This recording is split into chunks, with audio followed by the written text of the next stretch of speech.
number one reason is because people find it so easy to run their personal Facebook page or their personal LinkedIn or Twitter, that they don't understand that running a business online really is a technical process. Welcome to the My Future Business Show, where we get you in front of your best audience and keep you there. Not only are we interviewing the biggest names in business to help you become even more successful, we're inviting you to book your spot on the show to help you grow your business. So at the end of the call, make sure you fill in the interview application form at myfuturebusiness.com/interviews. Hi, and welcome back to the My Future Business Show. I think you know who I am. My name's Rick Nuske. I'm the host of this show, and I also say that I'm the luckiest person alive because I get to speak with some amazing entrepreneurs, and today's no different. I'm on the line with Leanna DeBellevue. How are you, Leanna? I'm fantastic. How are you? I'm very well, thank you. I heard that you want to come to Australia soon. I do. Hopefully it's in the cards for us in 2020. Fantastic. And for everybody who's wondering, Leanna is the founder of debellevueglobal marketing, and on today's call we're going to be talking about social media and how to best leverage social media to get your voice heard. But there are some issues that we need to face that many entrepreneurs who dive into this go into unknowingly. They don't know that there are tricks and traps that we need to be aware of, and that's where Leanna is going to step in and share with us her knowledge. But before we do that, Leanna, I'd love to learn a little bit more about yourself and what you like to do when you're not working. Absolutely. So it's kind of hard to imagine a time when I'm not working. We're in 19 different countries, so we're always dealing with different time zones and different things going on. But when I'm not working, we have a total of 5 children between my husband and myself, ranging from ages 21 down to 10. Busy. Yes. And we have a 2-year-old grandbaby. So beautiful. I feel like I am always playing taxi cab or cook or, nurse, something along those lines.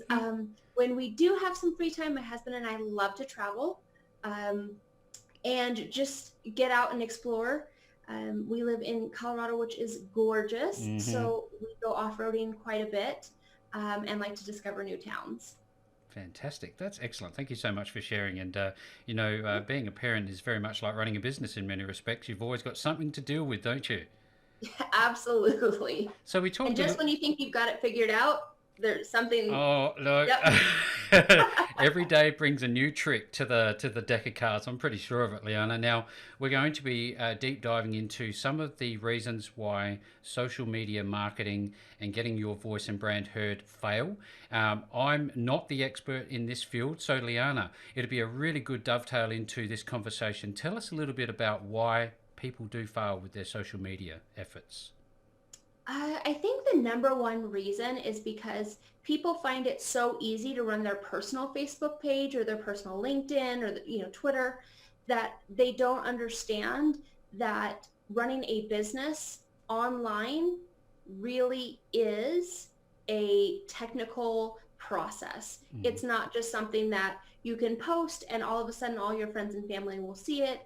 And, or one of your potential clients sees it and suddenly decides to buy from you. It's not an instant thing. We always tell our clients that it's a marathon. It's a relationship building process. I think a lot of the people who we deal with or who we talk to who have seen their social media fail jump right into asking someone for a sale. Yes. I say it's a lot like dating. You have to, court the person and get them to be interested in you and give them something of value, that they can see that you understand their problems or that you want to offer a solution that's long-term, just not a one and done. And a lot of times people don't get that. They're so hungry for the sale, or to be honest, I remember when my business was first starting out, I needed that sale. It wasn't about wanting it. It was like, I've got bills to pay. I've got responsibilities. Mm-hmm. I have to get this sale. And a lot of times that comes across on social media platforms and people get turned off from it.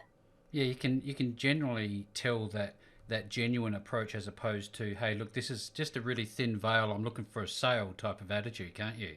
And right. This call could go in so many different directions. What have we got? We've got obviously the content creation. we've got the relationship building, we've got the paid marketing, we've got the platform choice. The list goes on and on and on. How does anybody know where to start? And it can be so overwhelming for people. A lot of times when people reach out to us, they are just overwhelmed. They don't want anything to do with it. They're just like, here, take it, make it work. I don't care. Yep. But for those people who do feel confident doing it themselves, or at least trying it in an organic way, we tell people you don't have to be on every single platform. Right. If your audience does not hang out on that platform, don't be there. If you absolutely hate that platform, don't be there. We have Snapchat, right? If you're marketing to 45-year-old women, you're probably not going to be on Snapchat or TikTok where the 20-year-olds, 15-year-olds, 18-year-olds hang out, right? Yes. So do a little bit of research, find out where your clients are. If you're B2B, more than likely you need to be on LinkedIn. That needs to be your primary focus. Everybody needs to have a presence on Facebook.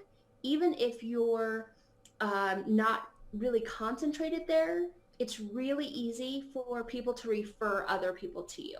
So I don't know how often you're on Facebook, but I know a lot of my friends say, hey, we need a plumber. Who do you know? Well, it's really easy for me to tag someone's Facebook page and allow, do a referral that way.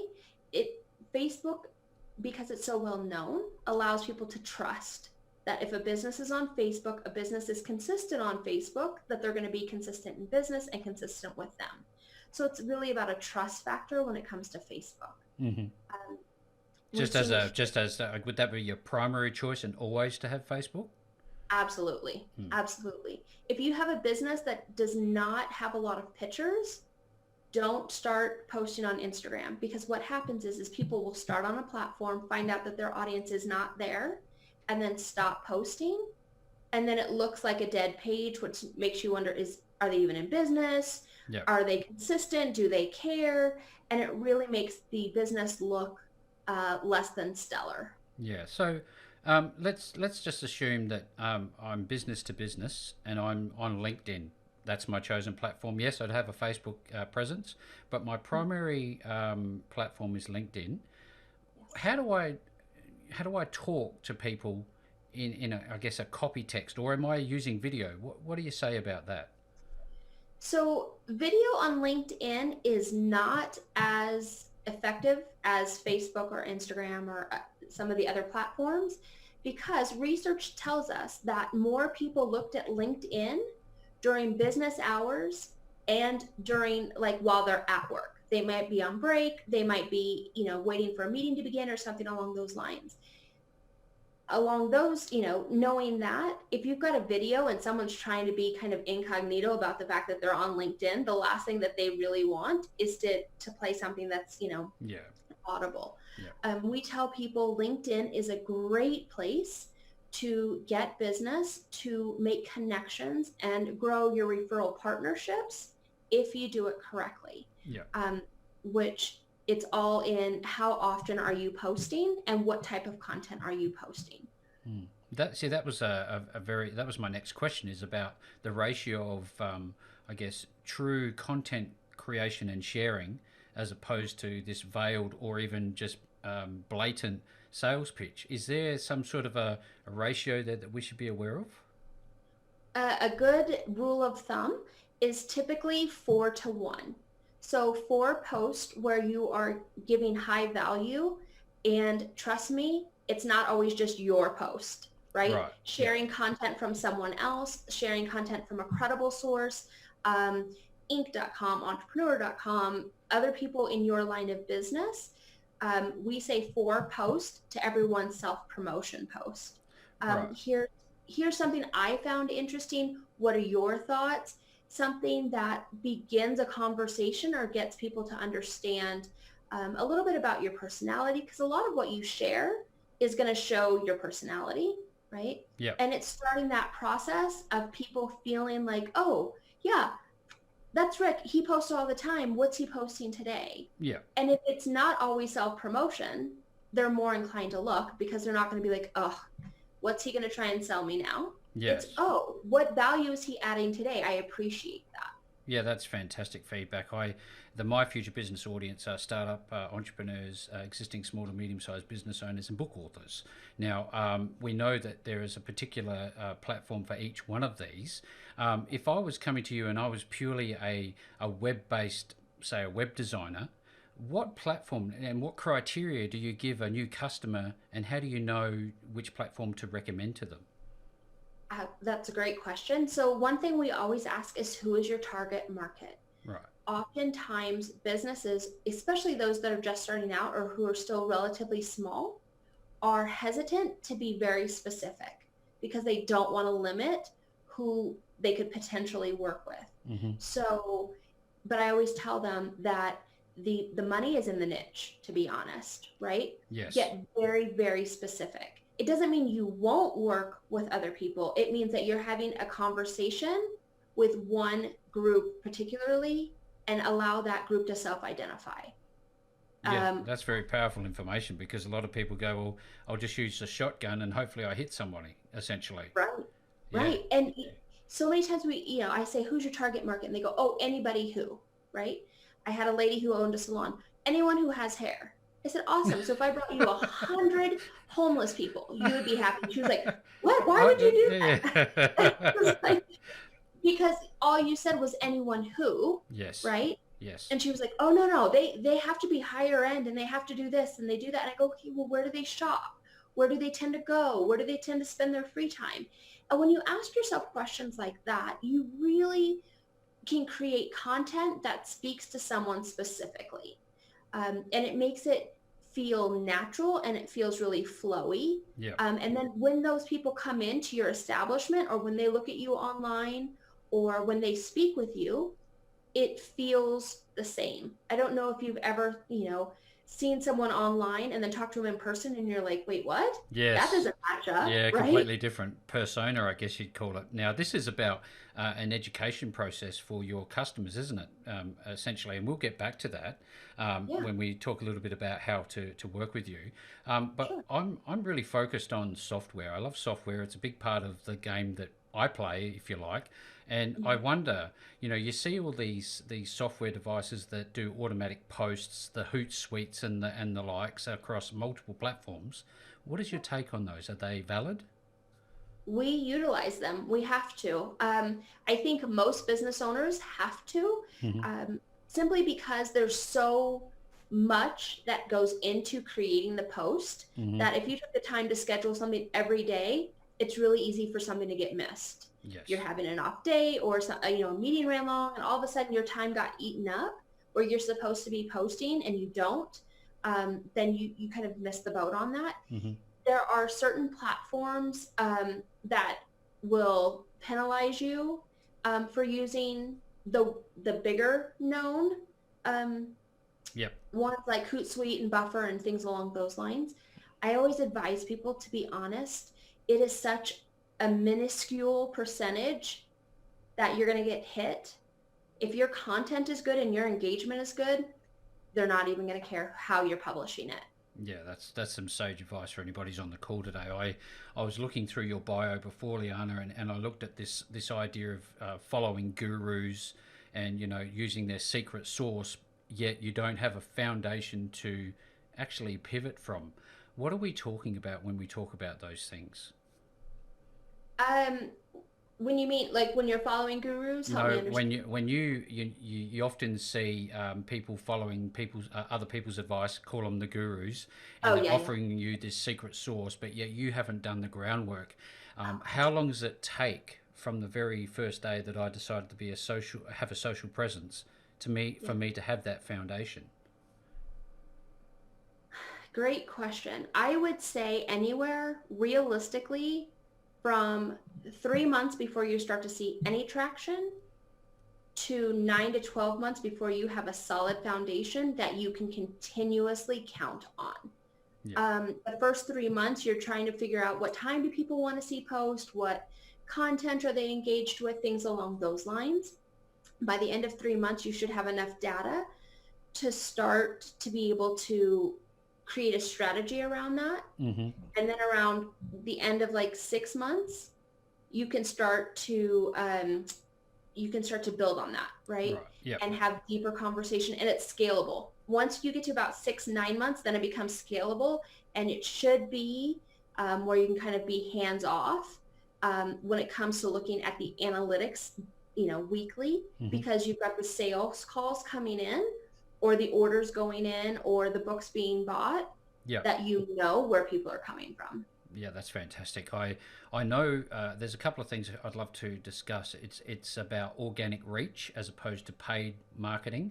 But firstly, we'll jump into that one next. But firstly, I see a lot of people just using Facebook, a Facebook page, a business page as their only online presence. Do you recommend that they have a website to back that up so that they actually own that, or what's your take on that?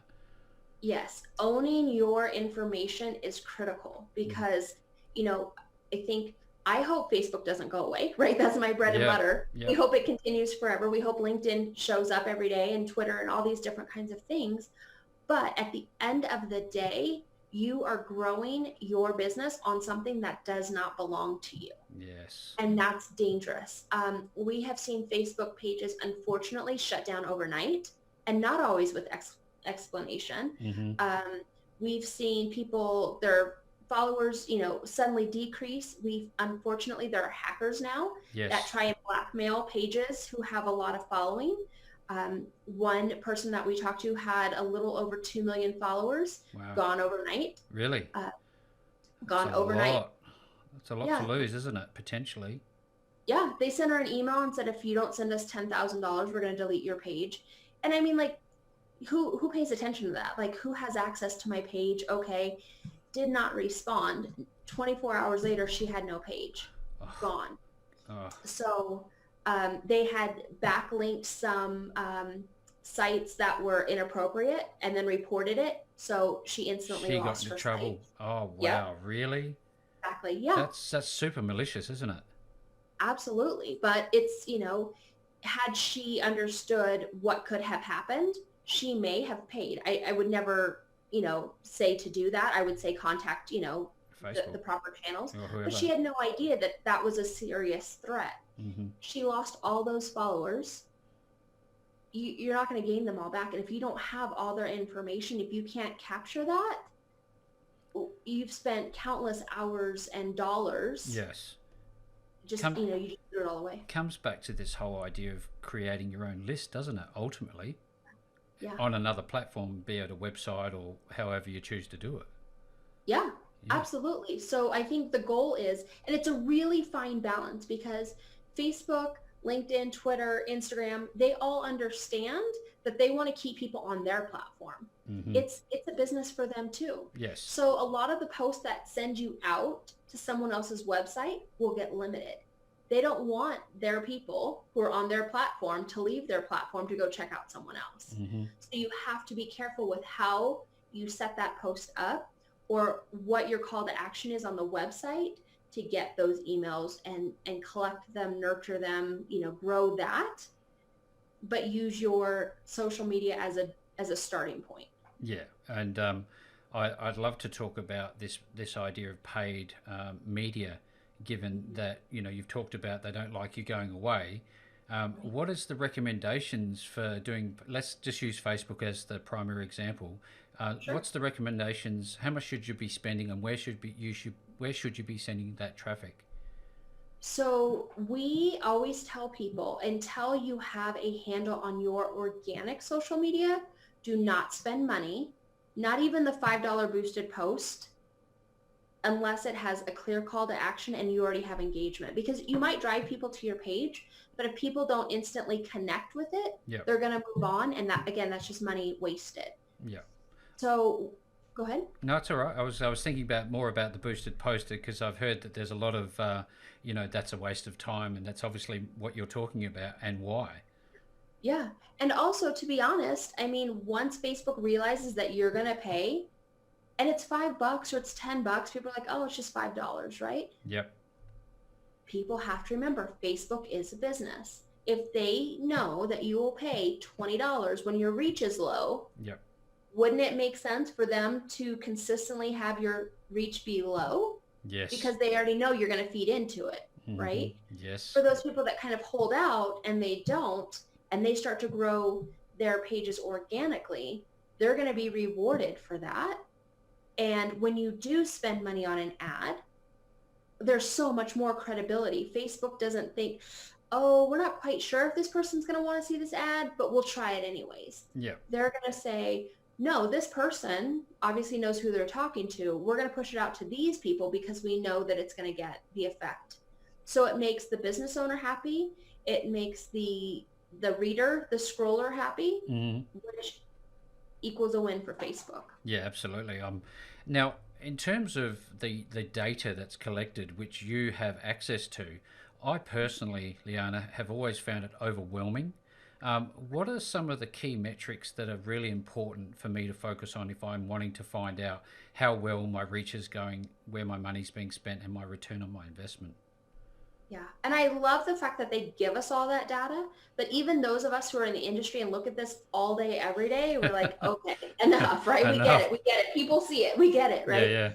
I think it's just a way that Facebook can help you feel secure in the amount of money that you're spending, whether Yeah. that's a $5 boosted post or a $5,000 ad or a $50,000 ad. The one things that we always tell people to look for, and it depends on how you set your ad structure up, but we always look for the age, the The gender, age. Yep.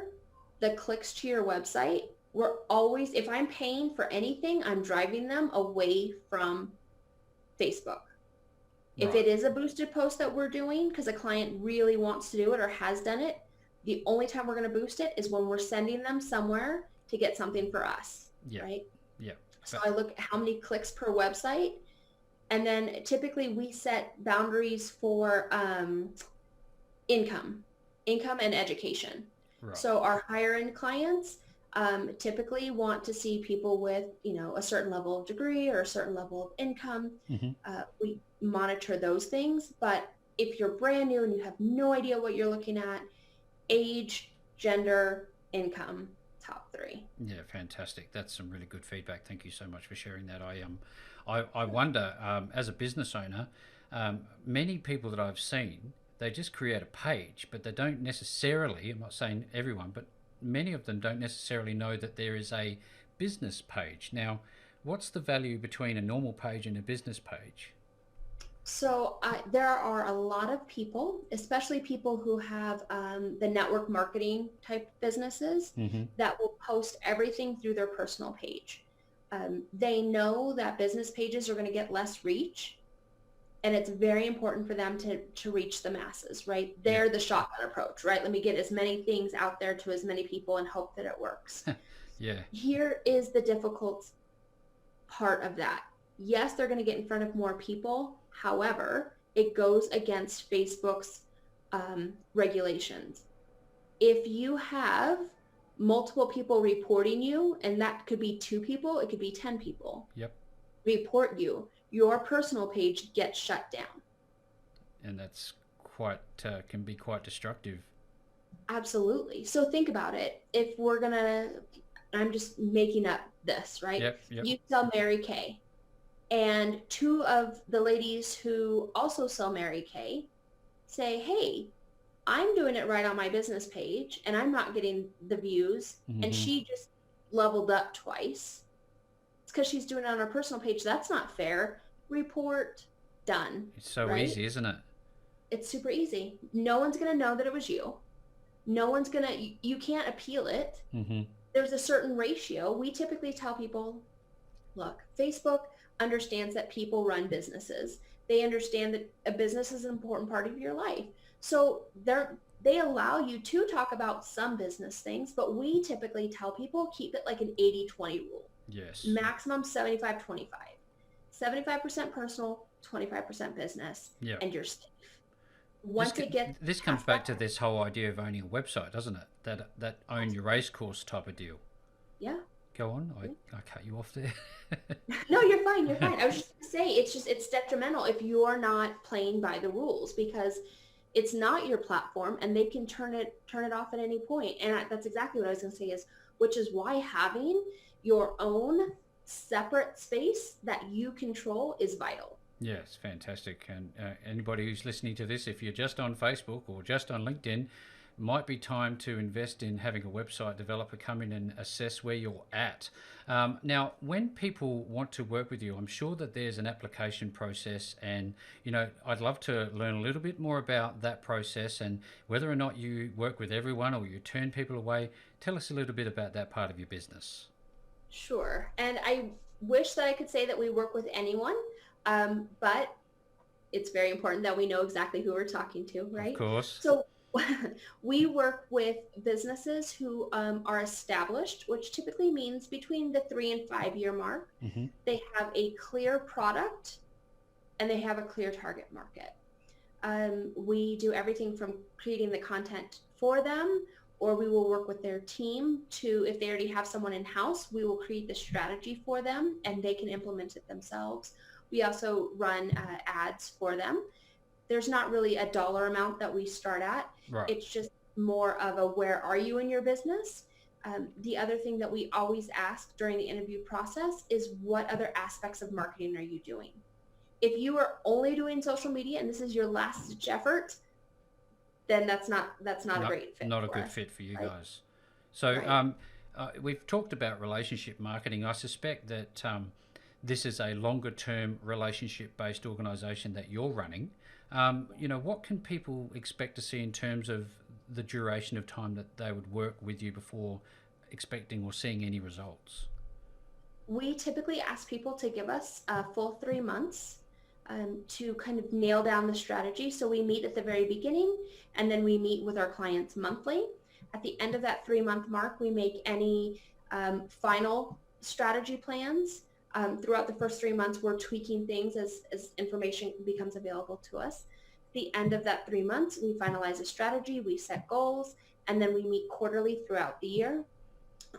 Unless, which is happening more frequently than not, we meet the goal beforehand, or and we need to kind of reset goals, or if we get some type of new information, we need to strategize and change things.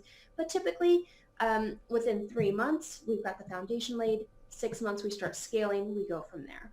Yeah, that's fantastic. I'm also thinking you said something there that made me think about research. Obviously, your organisation does all of that heavy lifting. Is that how do you go about this side of it? Because there'd be mountains of new data and techniques coming out all the time, I would think. Yeah, it is. We have an amazing team that does fantastic work. If it were just me, I think I would be pulling my hair out and crying in a corner somewhere with as much. Sounds like me, yeah. But no, so we handle all aspects of social media in its entirety. So there are some companies that we are their entire marketing team, and it's just outsourced. So another thing that we look at when we're talking to people is how comfortable are you with outsourcing? Um, we do the content creation, we schedule the post, we follow the analytics, we respond to messages, we engage with people who are doing comments, things along those lines. Each one of our clients has a dedicated account manager. So it's not like a call center where you call and you hope you get someone Get who knows somebody what they're that you talking know. about. Yep. Exactly. Yep. Exactly. Well, look, everybody who's on the call today, this is about making your life easy. It's about getting a social presence, getting a footprint out there and being consistent about it. And you know what? For my money, I'd rather be doing what I'm good at rather than something I'm not so good at. And this is where Leanna and her team can help out. So where are they going to go to start working with you, Leanna? Great question. And I will send them to our website, which is debellevueglobal.com. We do offer anyone who is listening on the call today a social media review. So we will analyze one of your social media sites absolutely free of charge, no obligation, no sales, nothing like that. We'll just tell you what's going really well, maybe some areas that you can improve on. So if you're struggling or if you're just not sure if social media is working for you, take advantage of that offer. Of course, we are on every major business platform, LinkedIn, Twitter, Facebook, Instagram, and that's under DeBellevue Global. That's fantastic. And as is the case with every call, I will make sure to put the specific links back to the pages that you need to visit. Leanna, I've had just such a wonderful time spending some time with you on the My Future Business show today. Thank you for your time. I appreciate it. Thanks for joining us today. If you enjoyed the call, then make sure to subscribe, leave a comment, share us with your friends, and book your spot on the show at myfuturebusiness.com/interviews. And if you're looking for solutions that will help grow your business, then visit myfuturebusiness.com/shop.